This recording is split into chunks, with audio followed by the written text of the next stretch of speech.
सच बोलने वाली बहू। देखो ममता, मैं आज ऑफिस जाने के मूड में नहीं हूँ। किसी का फोन आया ऑफिस से तो बोल देना कि मैं घर पर नहीं हूँ, किसी जरूरी काम से गांव गया हूँ। ठीक है, मैं चला सोने, बाकी मैं संभाल लूंगा। ममता बेचारी, जैसा नाम वैसा ही नेचर। ना कभी झूठ बोला, ना फरेब, ना किसी से चालाकी की, ना किसी की पंचायत। सुन लेती है पति की बात और फिर कुछ देर बाद फोन आता है। हेलो, कौन? मैं सुनील का बॉस बोल रहा हूँ। दफ्तर में इतना काम पड़ा है, अभी तक ऑफिस नहीं आया। वो क्या कर रहा है? फोन दीजिए उसे। जी वो तो सो रहे हैं। कह रहे हैं कि आज गर्मी बहुत है तो घर के मजे लेंगे। बॉस को बीवी की बात पर गुस्सा आ जाता है। तो उसे बोल दीजिएगा कि अब घर में गर्मी के ही मजे ले, कोई जरूरत नहीं है यहाँ आने की। ये बोलकर बॉस फोन रख देता है। ममता सारी बात सुनील को बता देती है। न जाने किस बेवकूफ से पाला पड़ा है, समझ नहीं आता। तुम्हारे कारण मेरी नौकरी चली गई। अरे झूठ बोलने में क्या जा रहा था तुम्हारा? ममता को समझ में नहीं आ रहा था कि उसकी खता क्या थी। अरे जो है वही तो बोला। फिर एक रोज, बहू, अरे ओ बहू, कहाँ है तेरा पति? इस महीने घर के खर्चे के पैसे भी नहीं भेजे। क्यों? माँ बाप की फिक्र खत्म हो गई है क्या उसे? पाए लागू माँ जी, वो ये बोल रही थी कि माँ को क्या है, घर का राशन, खेत का पैसा, मवेशी का दूध, फिर भी न जाने क्यों मेरे सर पर भार देकर बैठी है। तभी सुनील ममता के मुंह पर हाथ रख देता है। क्यों रे कलमुँह है, हटा बहू के मुंह से हाथ। अरे क्या क्या बोलता है तू? वो तो इसकी झूठ बोलने की आदत नहीं है, इसलिए पता चल रहा है। देख मेरी सास कितनी शरीफ है।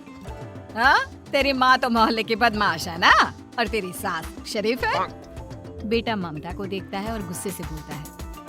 अब खड़ी खड़ी देख क्या रही हो? और भी कुछ कहना है क्या? माँ आई है ना, जाकर छाछ ले आ ठंडी वाली। ममता अंदर चली जाती है। माँ, इसके सच बोलने की आदत के कारण मेरी नौकरी जाते जाते रह गई। वो तो मैंने अगले दिन जाकर पैर पकड़ लिए मालिक के, नहीं तो। सब जानता है बहू की आदत नहीं है झूठ बोलने की, तो तू शांत क्यों नहीं रहता? क्यों उसे झूठ बोलने को बोलता है? फिर एक रोज, बहू, जा अपनी पड़ोसन के पास और उससे बोल कि वो लाल वाली साड़ी जो उसने नए साल की पार्टी में पहनी थी, तुझे वो चाहिए। ना माँ जी, मुझे नहीं चाहिए। वैसे भी कल जिस शादी में जाना है ना, वहाँ के लिए तो मेरे पास काली साड़ी है। सास सर पर हाथ रखकर, अरे बुद्धू, मुझे चाहिए साड़ी। वैसे भी तुम लोगों में तो साड़ी का लेन देन चलता है ना, तेरी भी तो उसने पहनी थी ना। हाँ माँ जी, वो क्या है ना, हम दोनों के कपड़े एक दूसरे को आ जाते हैं। मैं ले आती हूँ आपके लिए साड़ी। बहू पड़ोसन के पास जाती है। कैसी हो निर्मला, तेरी लाल साड़ी चाहिए थी। क्यों? तू तो बोल रही थी कि तेरे पास काली वाली साड़ी है, तू वही पहनेगी, फिर लाल का क्या करेगी? अरे मैं तो काली ही पहनूंगी, लेकिन मेरी सास ने देखी थी तेरी लाल साड़ी, वो नए साल की पार्टी में तूने पहनी थी ना, तो इसलिए वो मांग रही है। ये सुनकर पड़ोसन थोड़ा परेशान हो जाती है। देख ममता, तेरे लिए तो मैं एक बार को साड़ी दे भी देती, लेकिन तेरी सास के लिए नहीं। वो क्या है ना, तू तो जानती है कितनी गंदी आदत है तेरी सास की। खाया पिया सब कपड़े पर ही पोंछ देती है। मेरी लाल साड़ी बहुत महंगी वाली है, पता चले उस पर हल्दी तेल का निशान लगा हो। ममता घर आ जाती है खाली हाथ। ममता को देखकर, नहीं देना उसका लूटी ने साड़ी। अब आए तुझसे लेने तेरा सामान, अच्छे से बताती हूँ।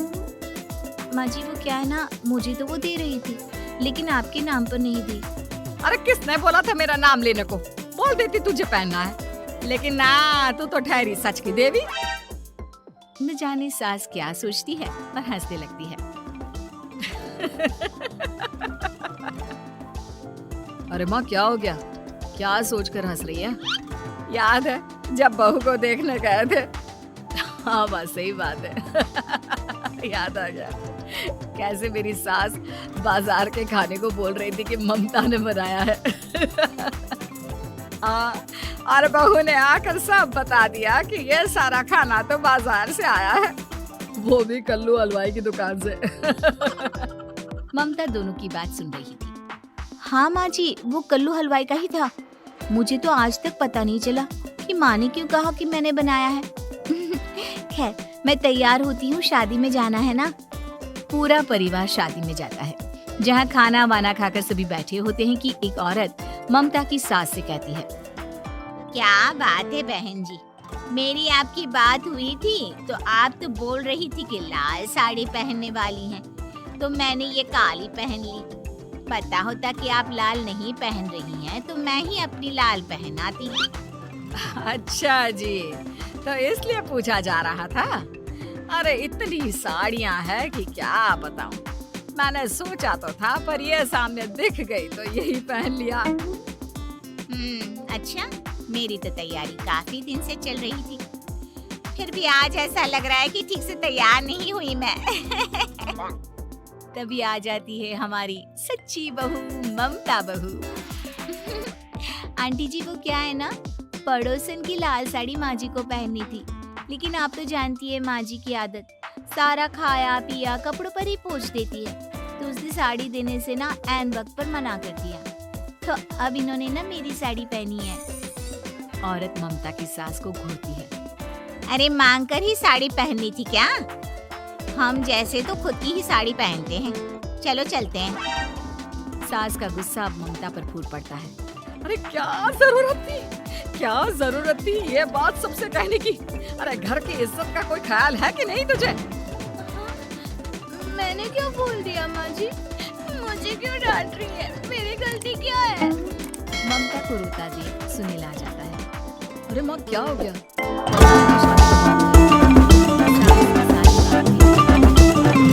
देख रहा है तेरी बहू का हाल। अरे इस लड़की को तो ये भी नहीं पता कि कब कहाँ क्या कैसे बोलना है। अरे लेकर जा इसे यहाँ से। सभी घर आ जाते हैं। सास का मुंह तो फूला ही रहता है कि एक दिन। चलो बेटा, बहुत दिन तुम लोगों के साथ रह ली, अब चलो।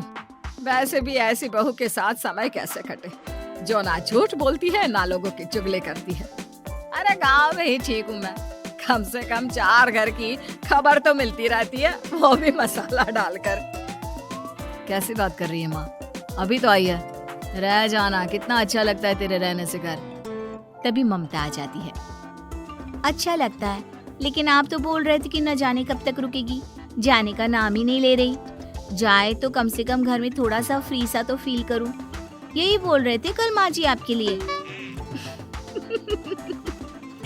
सास बेटे को देखती है लेकिन क्या कहती बेचारी, जब अपना ही सिक्का खोटा हो। चली जाती है चुपचाप गांव।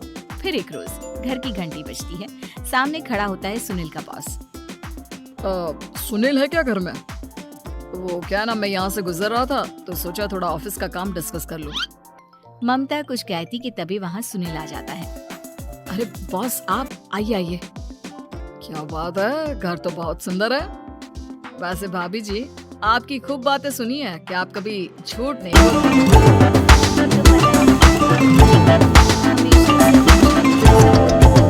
जिससे परेशानी हो जाती है। मैं ऐसा नहीं चाहती, लेकिन क्या करूं?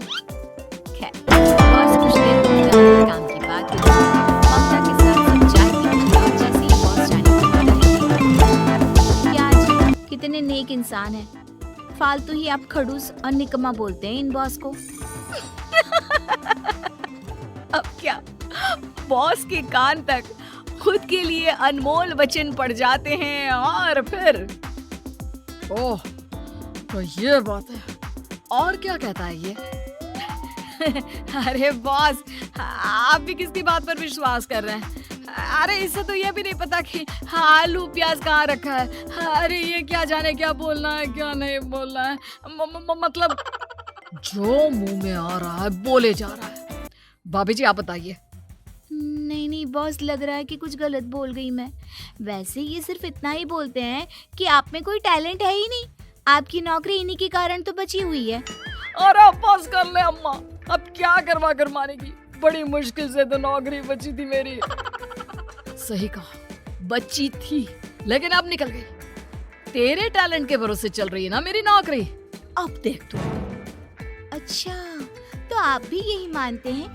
वैसे ये बात तो है, सुनील काफी टैलेंटेड है। बॉस चला जाता है, सुनील सर पकड़कर बैठ जाता है। माना सच बोलना एक अच्छी आदत है, लेकिन ममता आज का समय ऐसा नहीं है। तुझे थोड़ा सा समाज को देखकर खुद को बदलना होगा, समझी?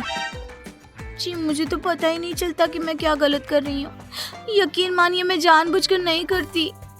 सुनील सोच लेता है कि वो किसी न किसी तरह अपनी बीवी के इस भोलेपन का इलाज करके रहेगा, लेकिन सवाल ये कि कैसे का जवाब अब मिल जाता है। और फिर एक रोज ममता की माँ आती है। ममता, तुझे तो पता है तेरे पापा का काम ठीक नहीं चल रहा है, कुछ पैसों की जरूरत थी, तेरे पास हो तो मदद कर दे बेटा। ममता माँ को घर खर्चे से बचाए पैसे दे देती है। पैसे देने के बाद सुनील आ जाता है। अरे सासू माँ, आज यहाँ कैसे आना हुआ? नहीं बेटा, वो ममता की याद आ रही थी ना तो आ गई। वो क्या है ना, पता है पापा का काम ठीक नहीं चल रहा है तो माँ कुछ पैसे लेने आई थी। क्यों? यहाँ क्या पैसे का पेड़ उगा है? अरे कौन सी माँ अपनी बेटी के ससुराल का खाती है? कोई जरूरत नहीं है पैसे देने की। वापस कर दो माँ जी पैसे और निकलो यहाँ से। आगे से यहाँ पैसे लेने नहीं आना। सुनील ये बोलकर निकल जाता है। उसके जाने के बाद, बेटा ममता, तूने मेरी बेइज्जती कराने के लिए यहाँ बुलाया था क्या? अरे छोटा सा झूठ बोल देती तो तेरी माँ की इज्जत बच जाती, लेकिन चलती हूँ मैं। सास बाहर खड़े सुनील से कहती है, तेरे कहने पर बेटा हमने ये नाटक तो खेल लिया, लेकिन उसका क्या असर होता है ये नहीं पता। थोड़ी देर बाद सुनील घर आता है। देखिए मुझे मेरी गलती का एहसास हो गया है। मैं समझ गई हूँ कि सच कितना सच होता है और उसकी कीमत आज के समय में बहुत बड़ी है। माफ करना, मैं आज से सच कभी नहीं बोलूंगी। क्या? कभी नहीं? फिर क्या, दोनों मियाँ बीवी खुश रहने लगते हैं, क्योंकि बीवी को थोड़े से झूठ की आदत हो जाती है।